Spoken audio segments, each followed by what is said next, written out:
Assalamualaikum warahmatullahi wabarakatuh. Bismillah, alhamdulillah, wassalatu wassalamu ala rasulillah, amma ba'd. Nas'alullaha at-tawfiq wal inayah was-siyanah wal inabah wad dawam ala al-mukarramat. Rabbi yassir wa la tu'assir, Rabbi tammim bil khair, wa la hawla wa la quwwata illa billahil aliyyil azim. Baik jemaah Masjid At-Taqwa yang saya hormati, yang saya muliakan, semoga kita senantiasa diberikan ganjaran dan keistiqomahan oleh Allah dalam majlis seperti ini. Baik, untuk melanjutkan kajian sebelumnya, kita sudah memasuki ayat ketiga, yaitu Ar-Rahmanir Rahim. Sebelumnya kita membahas tentang Alhamdulillahi Rabbil Alamin, ya, tafsir Ibnu Katsir. Jadi kita membahas Alhamdulillahi Rabbil Alamin. Baik, Alhamdu sudah kita singgung sebelumnya, bahwa kata Alhamdu, ya, itu maknanya lebih khusus dibandingkan dengan Hamidah atau dibandingkan dengan Madah, ya, lebih khusus dibandingkan dengan Madah. Madah dalam bahasa Arab artinya sama dengan memuji juga. Madaha dia memuji, ya, madahan. Tapi hamidah yahmadu, ya, itu juga artinya sama-sama memuji. Tapi dalam surah ini, dalam surah Al-Fatihah ini, yang digunakan adalah kata alhamdu, tidak menggunakan kata madaha. Kenapa? Karena makna daripada alhamdu dia lebih khusus. Alhamdu maksudnya apa? Maksudnya adalah pujian kepada Allah Ta'ala yang diiringi dengan pengagungan dan penghormatan yang penuh cinta kepada Allah. Nah itu, maka kata alhamdu dia lebih khusus, lebih dalam maknanya dibandingkan dengan kata madaha. Kalau madaha memuji, saya memuji orang ini karena dia rajin, saya memuji orang ini karena dia misalnya dermawan. Nah itu kata madaha, ya, pujian yang lebih umum dibandingkan kata alhamdu. Jadi alhamdu itu khusus, ya. Alhamdu berarti pujian kepada Allah, ya, dengan penuh pengagungan dan cinta kepada Allah Ta'ala. Nah itu, maka digunakan kata alhamdu dibandingkan daripada madaha. Baik. Kemudian Alhamdulillahi Rabbil Alamin, ya, kita ulangi biar nyambung soalnya. Rabbil Alamin, baik, Tuhan semesta alam. Jadi kata Rabb, ya, adalah Tuhan yang agung, ya, Tuhan yang mulia, Tuhan, ya, yang ketinggiannya sangat-sangat tinggi, ya, kemuliaannya sangat agung. Rabbil Alamin, Tuhan semesta alam. Apa itu alam? Alam itu adalah segala sesuatu selain daripada Allah. Kullu ma siwallah, segala sesuatu selain Allah semuanya dikatakan alam. Malaikat alam, ya. Kemudian langit bumi disebut alam, surga neraka disebut dengan alam. Ya, segala sesuatu selain Allah, ya, disebut dengan alam. Baik. Rabbil Alamin, Tuhan semesta alam. Jadi kalau ada kata-kata seperti ini yang menandakan keagungan dan kemuliaan Allah Ta'ala, itu, ya, kalau misalnya kita kepada makhluk, biasanya ada orang ini raja daripada raja, ini adalah jabatannya hebat, tinggi daripada ketinggian. Nah biasanya kalau kita sama makhluk itu ada rasa takut kita menghadapnya, ada rasa takut kita kepada orang itu. Oh ini adalah presiden, nah, kita wibawanya terlalu tinggi di hadapan kita. Oh ini adalah bupati, wibawanya tinggi. Atau ini adalah pengusaha besar, wibawanya tinggi di hadapan kita. Nah sehingga kita terasa sungkan kepada orang itu, misalnya kalau sama makhluk. Nah dikhawatirkan hal ini terjadi kepada kita saat kepada Allah Ta'ala. Oh Allah Ta'ala Tuhan semesta alam, Tuhan agung, Tuhan dari segala sesuatu. Dikhawatirkan ada rasa takut, ada perasaan pada diri kita bahwa Allah Ta'ala adalah kejam, Allah Ta'ala adalah tidak ada rahmatnya. tidak ada kasih sayangnya, maka dikhawatirkan ada perasaan seperti itu pada diri kita, maka diiringilah ayat yang ketiga, yaitu Ar-Rahmanir Rahim. Itu apa? Maha pengasih lagi maha penyayang. Adapun yang hadir pemikiran bahwa seakan-akan Allah Ta'ala itu adalah kejam, seakan-akan Allah Ta'ala itu adalah keras, tidak ada rahmat dan kasih sayangnya, maka Allah sanggah itu pada ayat berikutnya, Ar-Rahmanir Rahim, yaitu Allah Ta'ala maha pengasih lagi maha penyayang. Nah, seperti itu. Nah, kita sekarang masuk pada pembahasan Ar-Rahmanir Rahim. Baik. Ar-Rahmanir Rahim. Wa qawluhu ta'ala Ar-Rahmanir Rahim. Qala Al-Qurtubi, ya, Imam Al-Qurtubi berkata, innama wasafa nafsahu bir-Rahmanir Rahim. Kenapa Allah Ta'ala menyifati dirinya dengan Ar-Rahmanir Rahim? Sesudah pernyataannya Rabbil Alamin, Tuhan semesta alam, liyakuna min babi qur'it targhibi ba'da tarhib. Agar apa? Agar manusia itu yang sesudah punya perasaan rasa takut terhadap ketinggian Allah, juga merasa bahwa rahmat Allah, yang punya harapan tinggi bahwa rahmat Allah itu sangatlah luas. Jadi memang kita sikapnya seperti itu, antara khauf dan raja. Apa itu khauf?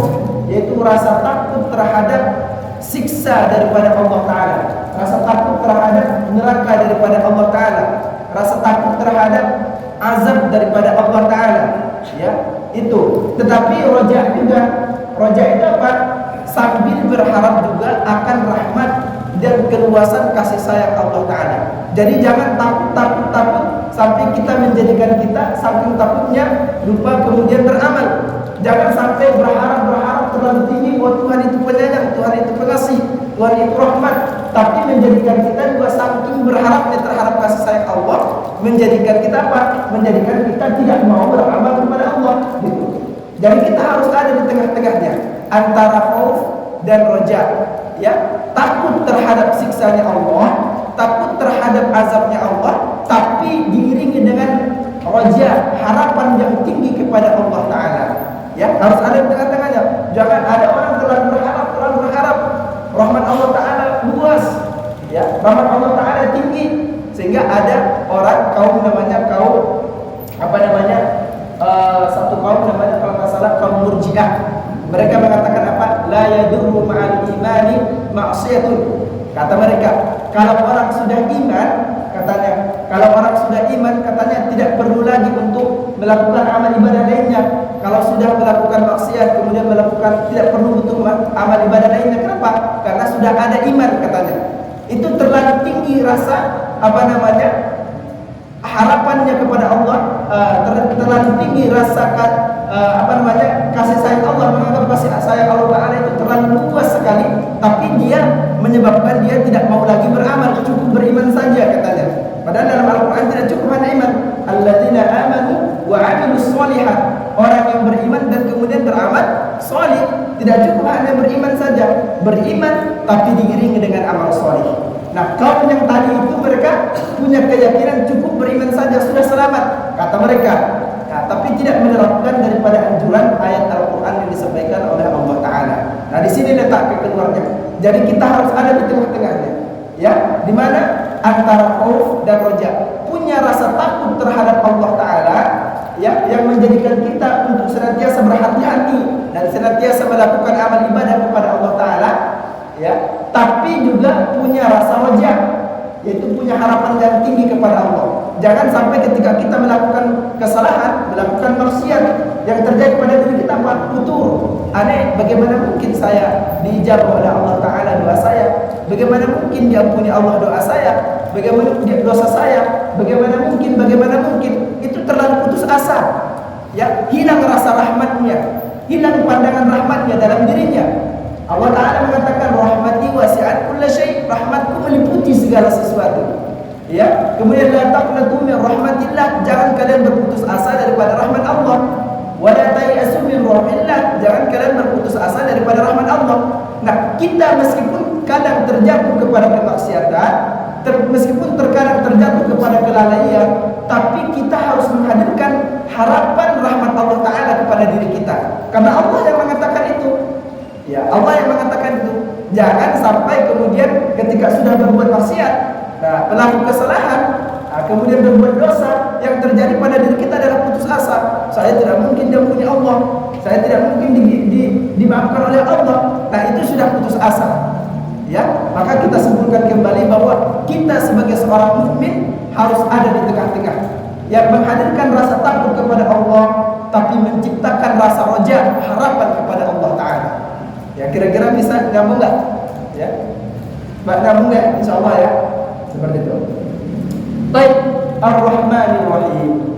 Nah, ini ditafsirkan oleh ditafsirkan oleh para ulama kita, Ar-Rahmanir Rahim.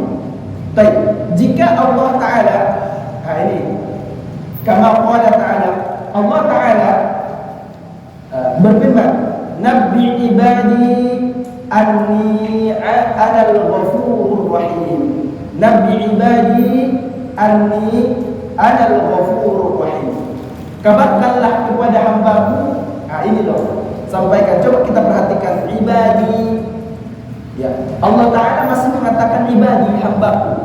Coba kalau ada kata-kata ibadi, hambaku, itu adalah bentuk kasih sayang Allah. Ya, Nabi ibadi, kabarkanlah kepada hambaku. Ya, kita semuanya hamba Allah, kita semuanya pelaku dosa, kita semuanya pelaku maksiat, tapi Allah masih mengatakan ibadi kepada kita.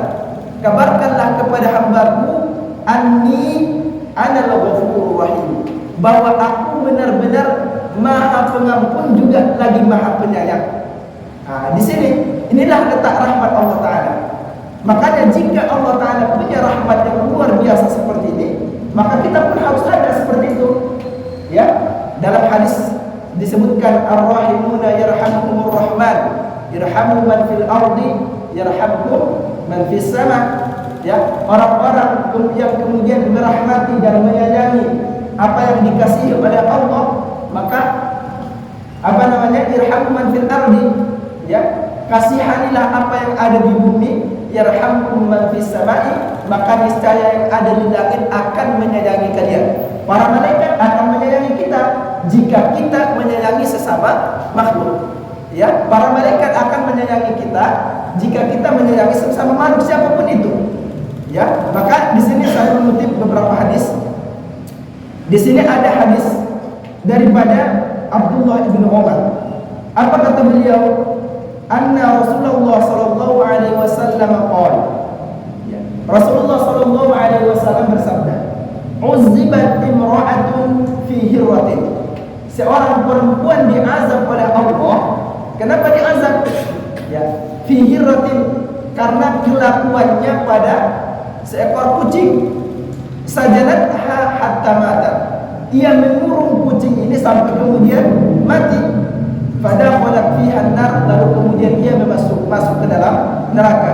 La hiya at'amatha, dia tidak memberikan makan pada kucing itu, wala saqatha, dan juga tidak memberikan minum, wala hiya tarakatha, tapi juga tidak membiarkan kucing itu bebas.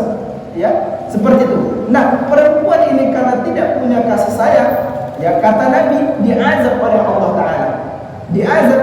Tapi sebaliknya ada juga riwayat daripada Abu Hurairah. Perhatikan, anna imra'atan, ya, ra'at kalban. Seorang perempuan, dia melihat anjing fi yaumin harin, pada hari yang sangat panas. Fanaza'at yatifu bibi'rin qad adla'a lisanahu min al-'atash. Tapi anjing ini dia mengeluarkan lisannya, mengeluarkan lidahnya saking atau menandakan bahwa dia sangat kehausan. Apa yang dilakukan oleh perempuan ini? Yang dilakukan oleh perempuan ini adalah memberikan makanan dan memberikan minuman pada anjing tersebut. Fa idza huwa bikalbin yalhasu yaqulu sawa min al-'atash. Ya, kemudian diberikan oleh perempuan itu. Apa yang terjadi? Kemudian disampaikan oleh Rasulullah, fa syakarallahu lahu fa ghafara lahu. lalu kemudian Allah Ta'ala berterima kasih kepadanya, lalu kemudian mengampuni daripada wanita tersebut. Coba perhatikan, ya, tadi perempuan yang tidak punya kasih sayang terhadap kucing, lalu kemudian diazab Allah dan masuk neraka karena dia menyiksa kucing. Lalu kemudian seorang perempuan juga yang memberikan makan terhadap anjing, lalu kemudian diampuni oleh Allah Ta'ala karena punya kasih sayang terhadap anjing tersebut. Nah di situ, ya kita harus punya rahmat, harus punya kasih sayang terhadap ibad, terhadap makhluk. Ya, dalam satu riwayat disebutkan dalam kitab Usmuriyah. Ya, kitab Usmuriyah ini adalah kitab hadis. Ya, kitab hadis tapi dicantumkan asbabul wurudnya. Apa itu asbabul wurud?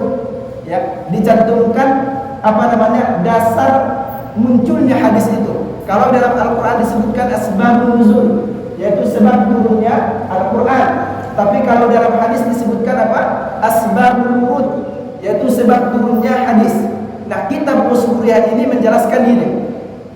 Bagaimana proses ini menandakan rahmat daripada Allah Ta'ala, kasih sayang daripada Allah Ta'ala terhadap seorang hamba yang kemudian mengasihi daripada ibad yang lain, hamba yang lain. Baik, dalam kitab Usmuriyah ini, dalam kitab Usmuriyah ini disebutkan, dulu katanya, ya, dalam kitab ini, segala bacaan kita ketika berpindah dari gerakan ke gerakan dalam sholat, mau ruku bacaannya Allahu Akbar, mau bangkit dari ruku bacaannya Allahu Akbar, kemudian mau sujud bacaannya Allahu Akbar, semuanya Allahu Akbar. Enggak ada itu sami Allahu liman hamidah ketika bangkit daripada ruku, enggak ada waktu itu. Nah, bagaimana prosesnya terjadi? Nah, di sini Sayyidina Ali, ya, waktu itu kejadiannya pas di waktu subuh. Sayyidina Ali ingin melakukan sholat subuh berjamaah bersama Rasulullah. Dia punya azam, punya tekad yang kuat, aneh harus bisa berjamaah bersama Rasulullah subuh ini. Ya, itu yang ditekankan oleh Sayyidina Ali. Lalu kemudian ketika Sayyidina Ali berjalan daripada rumahnya, maka Sayyidina Ali bertemu dengan seorang tua, orang yang sangat tua, yang sudah lansia. Lalu kemudian jalannya terbata-bata, satu langkah demi satu langkah. Lalu kemudian Sayyidina Ali bergumam dalam hatinya, ini orang tua ini kalau saya lewatkan, dia terjatuh, siapa yang ngurusin? Ini orang tua ini kalau saya lewatkan, kalau dia misalnya jatuh, siapa yang ngurusin? Itu dalam hatinya. Tapi di sisi lain Sayyidina Ali ingin mengejar sholat jamaah subuh. Maka apa yang dilakukan Sayyidina Ali? Yang dilakukan Sayyidina Ali adalah membuntuti orang tua ini di belakang. Satu langkah demi satu langkah dibuntuti di belakang. Ya, karena kekhawatiran dirinya terhadap orang tua tersebut. Maka terus berjalan. Waktu sudah mulai tiba. Ya, waktu sudah mulai tiba. Dan terus berjalan, lambat sekali jalannya. Sampai kemudian Rasulullah sudah melakukan sholat Allahu Akbar, sudah melakukan sholat subuh. Di rakaat pertama, ketika ruku di rakaat pertama, maka Allah Ta'ala memerintahkan malaikat Jibril. Jibril coba ditahan itu pundaknya Rasulullah, pundaknya Nabi Muhammad ditahan agar dia tidak bisa bangkit daripada rukunya. Nah, ini Rasulullah ketika lagi ruku di rakaat pertama, pengen bangkit dari rukunya tidak bisa. Pengen bangkit dari ruku tidak bisa. Para sahabat yang hadir pada sholat subuh itu bertanya-tanya dalam hati mereka, kenapa Rasulullah beda kali ini dalam rukunya? Kok agak lama dibandingkan sebelum-sebelumnya? Rasulullah mencoba untuk bangkit, tidak bisa. Kemudian Allah Ta'ala juga memerintahkan malaikat Mikail untuk menahan sinar matahari. Ditahan itu sinar matahari, ya, agar tidak habis waktu daripada subuh. Nah, Sayyidina Ali dalam perjalanan menuju masjid, dalam hatinya, Anda sudah dipastikan tidak bisa berjamaah dengan Rasulullah subuh ini. Sudah dipastikan tidak bisa berjamaah bersama Rasulullah. Kata Sayyidina Ali, terus dia membuntuti orang tua, ya, yang tua tadi. Terus berjalan sampai kemudian di masjid, ternyata orang itu pergi ila midha'ah. Dia pergi kemana? Tempat wudu. Orang tua ini setelah itu cuci muka, cuci tangan dan cuci kaki, terus balik lagi. Ternyata Sayyidina Ali sadar bahwa orang tua ini adalah orang tua Yahudi, bukan Muslim, bukan seorang Muslim. Ya, kemudian setelah itu apa dalam hati Sayyidina Ali? seandainya saya sedikit tahu, ya pasti lebih mengutamakan dulu sholat subuhnya. Dalam artinya seperti itu. Tapi masuk ke masjid, Sayyidina Ali heran, ternyata jamaah sholat subuhnya masih dalam keadaan ruku, masih dalam keadaan ruku. Kemudian Sayyidina Ali takbir, Allahu Akbar, ruku.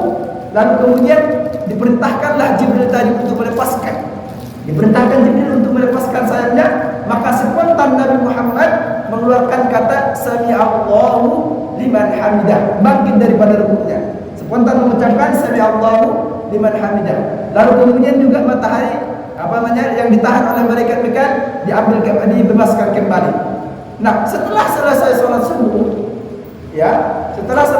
subuh, lalu kemudian para sahabat bertanya kepada Rasulullah, "Ya Rasulullah, kenapa bisa demikian sholat subuh kita kali ini?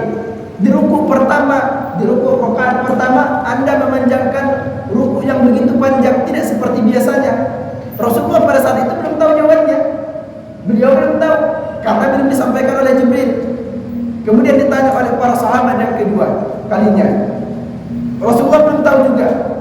Kemudian ditanya sahabat yang ketiga kalinya, baru kemudian Jibril turun, lalu kemudian menceritakan kepada Rasulullah SAW. Apa kata Jibril? Diceritakan sebabnya, bahwa Sayyidina Ali sangat ingin berjamaah dengan Anda, tapi karena kasih sayangnya terhadap orang tua, maka kami tahanlah Anda untuk sholatnya, biar dia bisa ikut sholat jamaah dengan Anda. Itu kata Jibril. Baik, apa yang kita ambil hikmah dari sini, ikhwani?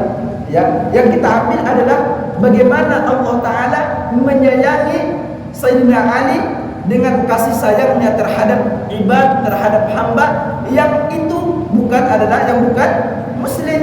Seorang yang mungkin muslim saja disayangi oleh Sayyidina Ali mendapatkan kasih sayang daripada Allah Subhanahu wa Ta'ala. Nah, seperti itu. Maka kita harus punya rahmah itu, kasih sayang itu. Nah, nabbi ibadi anni ana al-ghafurur rahim. Kabarkanlah kepada hambaku bahwa aku adalah Maha Pengampun lagi Maha Penyayang. Baik, itu.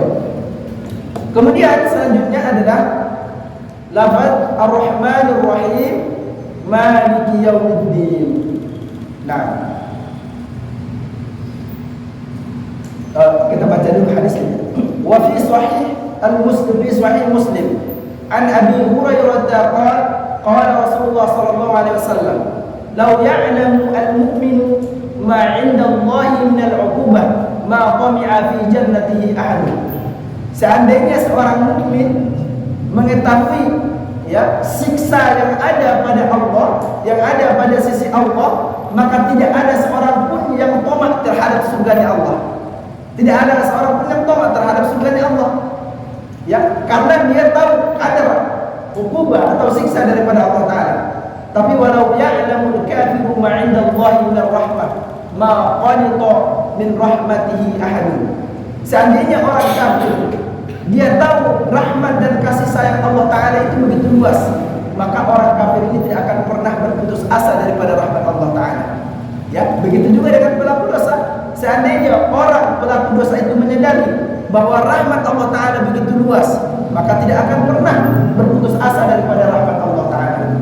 Ini kembali kepada yang kita sebutkan tadi. Sikap seorang mukmin adalah menghadirkan rasa khauf, rasa takut kepada Allah Ta'ala, tetapi juga menciptakan rasa roja, harapan kepada Allah Ta'ala. Seperti itu. Kemudian Maliki Yaumiddin. Nah, Maliki Yaumiddin, qara'a ba'dul qurra'i, sebagian qurra mengatakan membaca Maliki Yaumiddin, jadi enggak panjang. Maliki Yaumiddin, Maliki Yaumiddin. Nah, tapi maknanya sama. Wa qara'a akharuna Maliki. Jadi boleh Maliki, boleh Maliki. Wa kilahuma sahihun. Dua-duanya bacaan ini, yang mengatakan Maliki, yang membacakan Maliki, dan juga yang membacakan Maliki, dua-duanya sahih. Dua-duanya dibenarkan dalam metode bacaan Al-Quran. Baik, Maliki Yaumiddin, limanil mulkul yawm wa qawluhu al-haqqu wa lahul mulk. Baik, limanil mulkul yawm, ini firman Allah. Ini nanti di mana? Di yaumul qiyamah. Untuk siapa kerajaan ini sekarang? Kata Allah. Karena Maliki Yaumiddin artinya apa? Yang menguasai, yang merajai hari pembalasan. Apakah Allah hanya menguasai hari pembalasan? Tidak, semuanya dikuasai oleh Allah. Ya, alam dunia dan kemudian alam akhirat semuanya dikuasai oleh Allah Taala. Lalu kenapa disebutkan Maliki Yaumiddin? Ya, kenapa disebutkan Maliki Yaumiddin yang menguasai hari daripada pembalasan hari kiamat?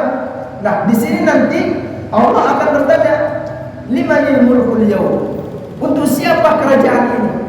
Mana para muluk yang ada di dunia? Mana para raja-raja yang ada di dunia? Ya, semuanya disamaratakan oleh Allah. Ya, tidak ada yang dibedakan. Semuanya ufatul murad. Semuanya disamakan oleh Allah. Sama-sama telanjang, sama-sama telanjang kaki, sama-sama tidak ada pakaiannya. Semuanya disamaratakan dan tidak ada yang peduli satu sama lainnya. Ya, sampai kemudian ada yang datang kepada Nabi Adam, berikan kami syafaat di mahsyar nanti. Berikan kami syafaat. Nabi Adam mengatakan, saya punya kesalahan. Tak mungkin saya memberikan syafaat kepada antum. Nafsi, nafsi, ayo selamatkan diri masing-masing. Nabi aja khawatir. Ya, semua Nabi juga khawatir. Sampai kemudian datang kepada Nabi Ibrahim, kemudian Nabi Musa, kemudian Nabi Nuh. Semuanya didatangi oleh para umat. Didatangi oleh umat, semuanya khawatir. Ya. Nah, di situ Allah bertanya, limanil mulkul yaum? Kerajaan ini untuk siapa sekarang? Ayo, para penguasa itu muncul. Ya, tak ada lagi yang berani muncul pada saat itu.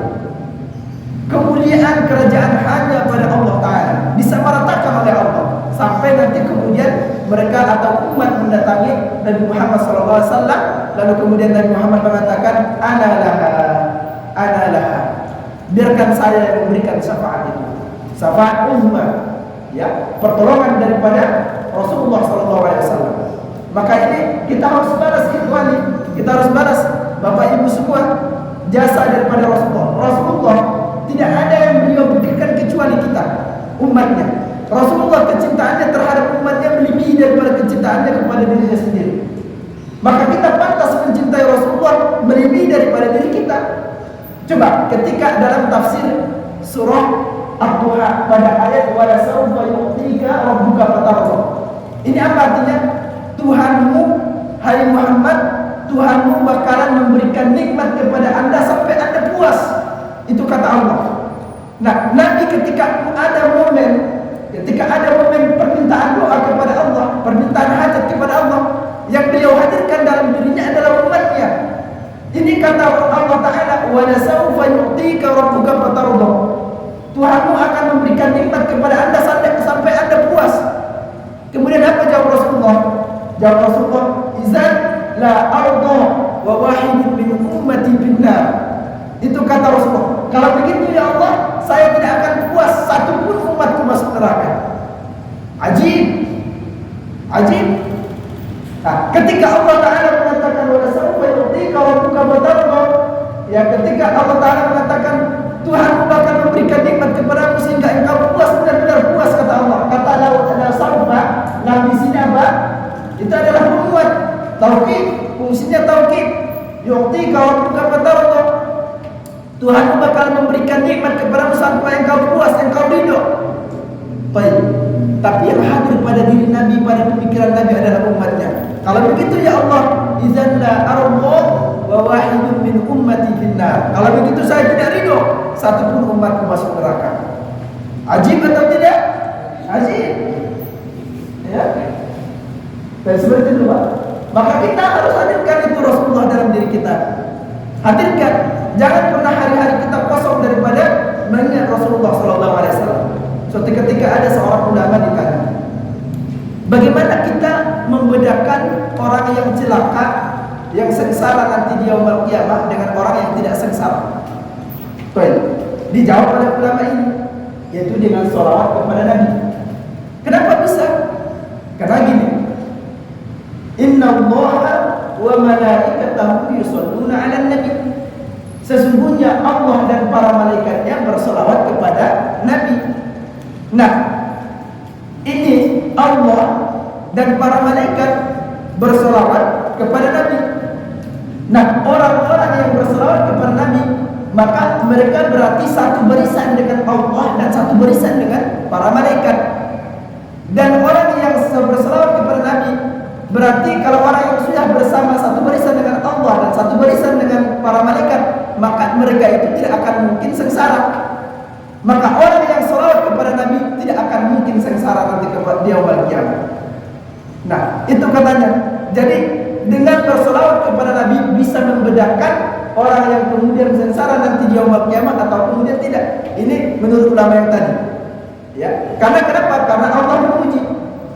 Allah mengatakan Allah dan para malaikatnya berselawat kepada Nabi.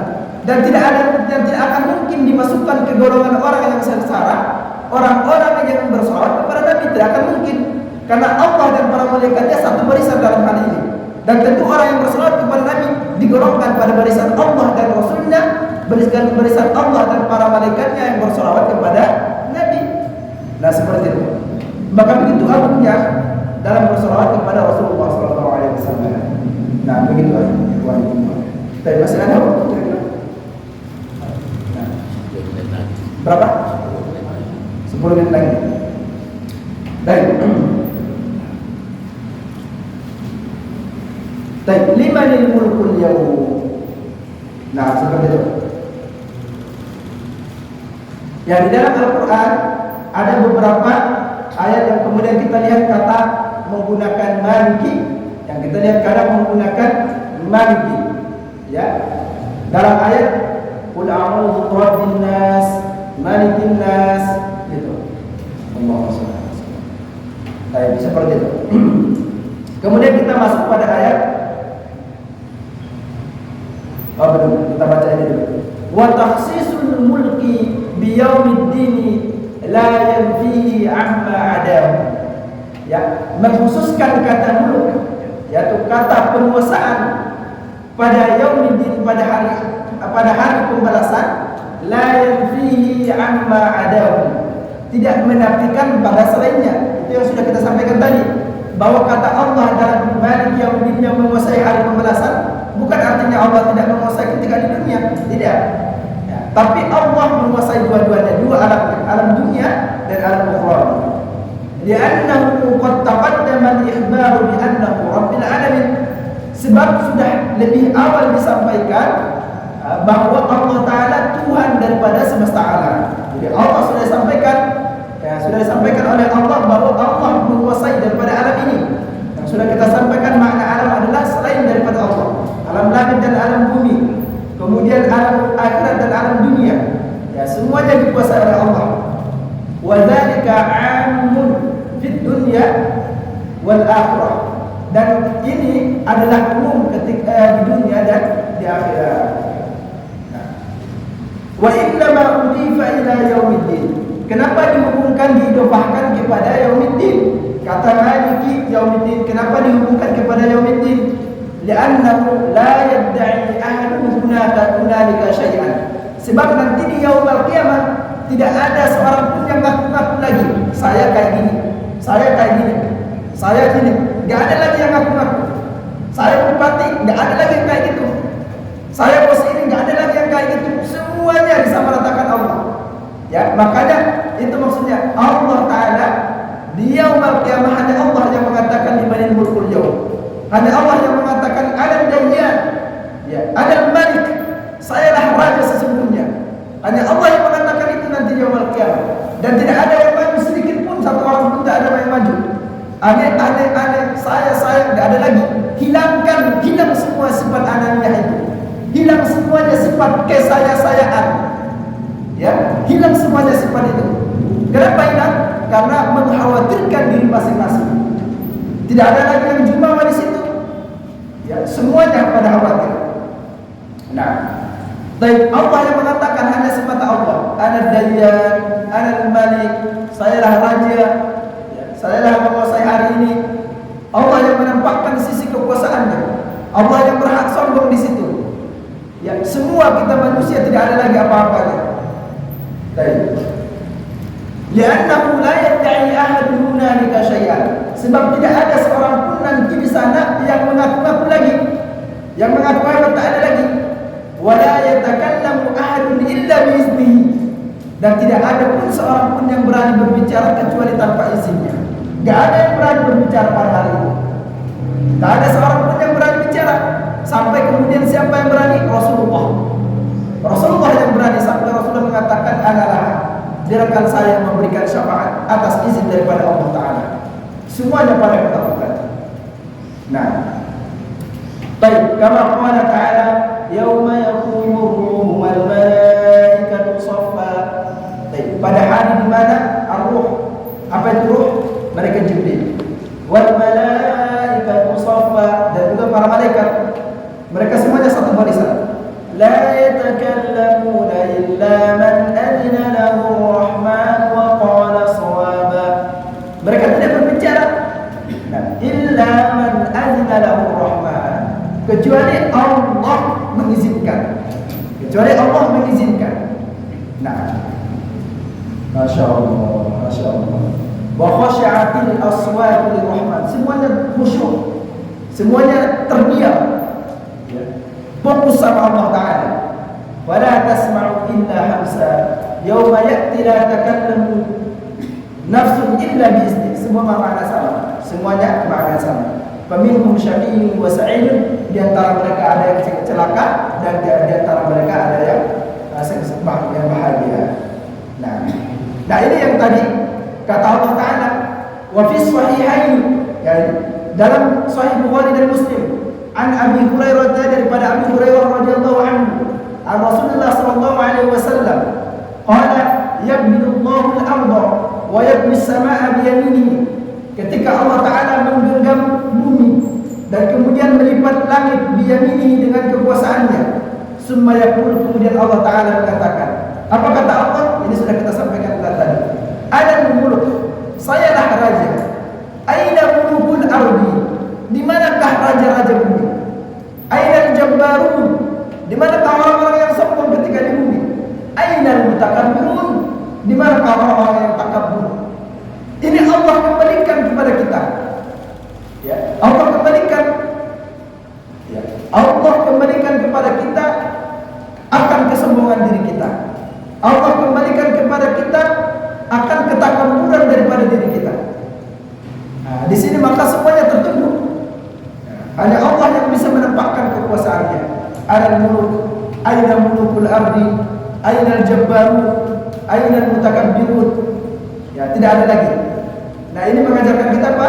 Mengajarkan kita ngapain kita harus berbuat sombong, ngapain kita harus berlaku sombong. Toh pada intinya nanti kita disamaratakan oleh Allah. Toh pada intinya nanti ujung-ujung daripada kesombongan kita akan dihinakan oleh Allah Ta'ala. Ya, seperti itu. Maka tidak ada manfaat daripada hal tersebut. Hanya yang berhak sombong adalah Allah Maula Azza wa Jalla. Nah, seperti itu. Sepertinya cukup ya. InsyaAllah kita lanjutkan pada ayat ini, masih kita lanjutkan nanti Malik Yaumiddin, masih belum selesai. Dan kemudian kita lanjutkan Iyyaka na'budu wa iyyaka nasta'in ihdinas siratal mustaqim. Itu masih terus menarik, kajiannya masih terus menarik. Ihdinas siratal mustaqim, ya, karena itu akan mengajarkan kita kesimpulan daripada kehidupan ini pada ayat ihdinas siratal mustaqim. Apa sih kesimpulannya? Semuanya pada ayat ihdinas siratal mustaqim, siratal ladzina an'amta 'alaihim ghairil maghdubi 'alaihim waladdallin. Ya, seperti itu. Kira-kira ada yang bisa sampaikan? Bapak, Ibu, kalau masih ada yang bisa sampaikan silakan. Kalau tidak ada, tidak apa-apa.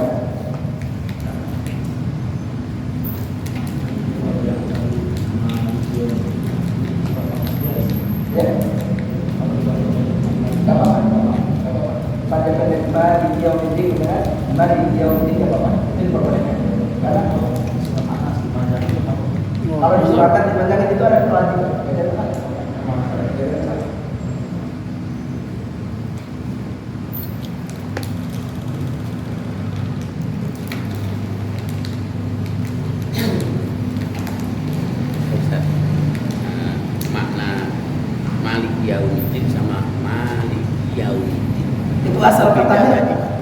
Asal katanya sama.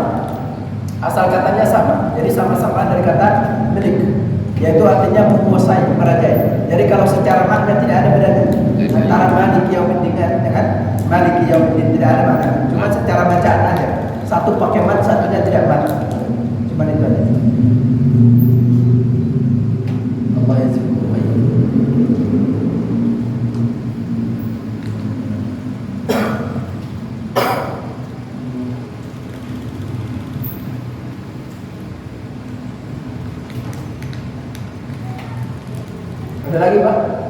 Yang di belakang?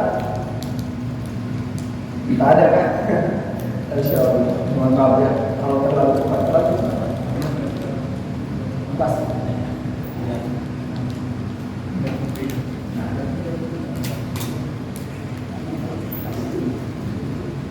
Allah yazidul khair.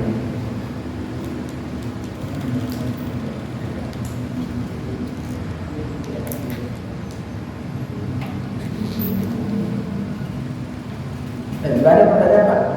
Ini berapa menit lagi? Ayo kita. Ya. Mau udah pas waktunya saya tanya jawab ya.